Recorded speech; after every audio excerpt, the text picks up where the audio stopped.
you are able to do more business on somebody else's money. So if your borrowing cost is 14% and your ROE is 25%, then you're going to start leveraging up, which is going to start boosting your EPS. But at the same time, what it does is, it starts to increase the default risk over a period of time.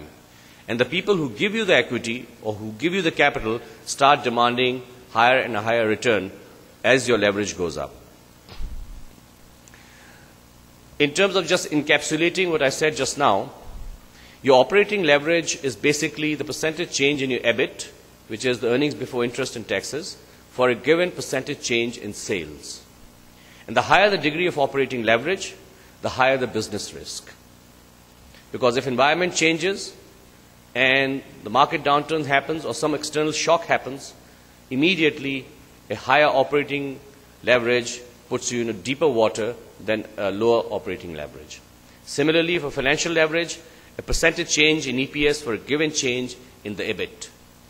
As a result, the total leverage is defined as a percentage change in your EPS given a change in sales. So the linkage between the business side, which is sales, and the capital structure is critical. And as CFOs, we should never lose sight of this, regardless of whatever financing method we are actually choosing. And the objective of a CFO should be to combine the operating and financial leverage in such a way that the total leverage of the company is within some kind of a manageable limit. Now, to design an optimal capital structure requires many, many things. It depends on the kind of business you are in. It depends whether you are a manufacturing entity or a trading entity or a financial services entity. Each has a very different set of requirements for the optimal capital structure. CFOs need to avoid simultaneously, however, having a high operating leverage, which tends to increase the business risk, and a high financial leverage, which tends to increase the financial risk. Because when sales growth is robust, earnings and ROE are boosted because of fixed costs and debt. However, when sale growth slows down or drops, earnings and ROE are doubly squeezed because of fixed costs and debt servicing. And we have all experienced that to some extent over the last few years when we went through a recessionary cycle. Now, when you are looking at the debt financing strategy, the key considerations are not that many. There are some fundamental issues that need to be kept in mind.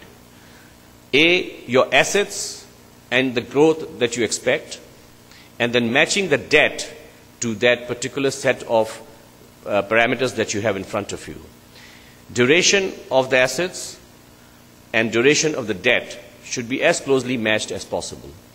Currency and currency mix are critical. If you're financing a project which requires supplier's credit in foreign currency, then of course the parameters will be very different than if it is only a domestic currency issue.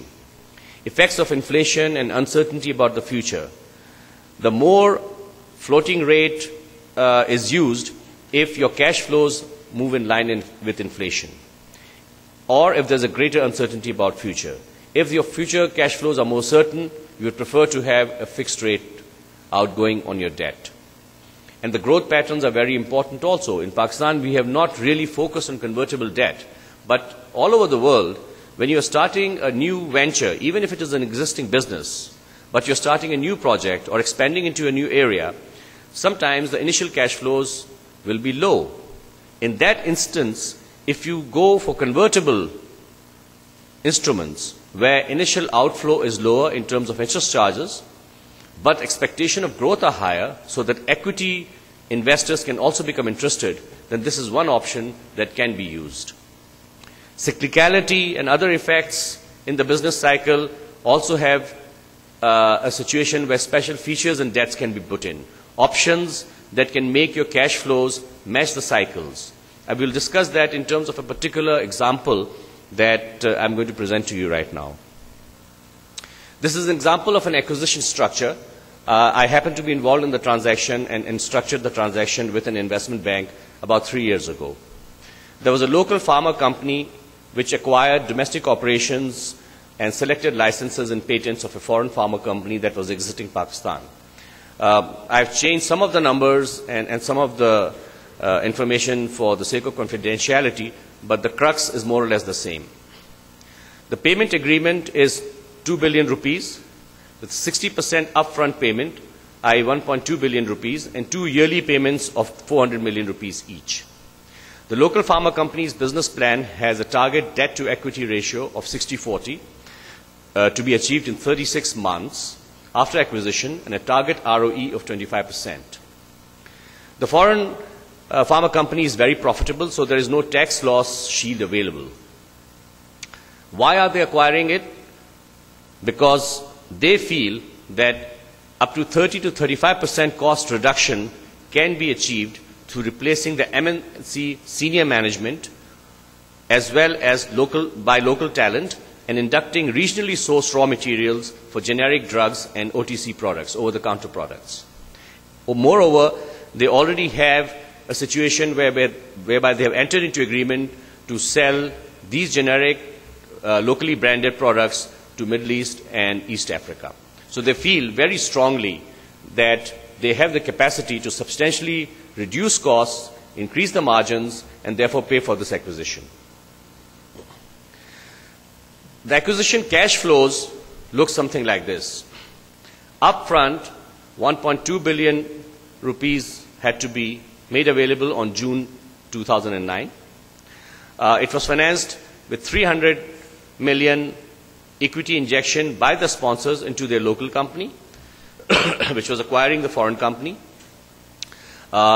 They negotiated a 300 million 3-year privately placed TFC at K plus 2.85. That's KIBOR plus 285 basis points. And their good investment banker, which luckily understood what they were planning to do, also gave them a 1-year mezzanine finance against the entire acquired assets for 600 million rupees at K plus 3.5. That was an expensive piece, but they needed it at that point in time. As a result, the total debt to the total acquisition capital at that point was 0.75. 1 year down the line, they had to pay out another 400 million. They put in 150 million as the second equity injection. They asked their friendly neighborhood bankers, because by this time they had shown that they were able to absorb the acquisition quite well, and there was a slightly better confidence to give them an OD limit, enhance it by 150 million, but at K plus 3. They also, by this time, were generating receivables from well-known trademarks, and they were able to get a receivable finance for K plus 2.75. Then, at this point in time, because the last TFC went very well, and the payments were all on time, and the cash flows were coming through, they were able to arrange another 500 million privately placed TFCs at a slightly better rate of K plus 2.6. By June 11, the acquisition had been done. The company was really moving forward.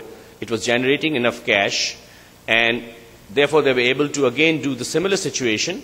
But this time what they did was they had a 150 million 3-year convertible bond, which was K plus 0.75.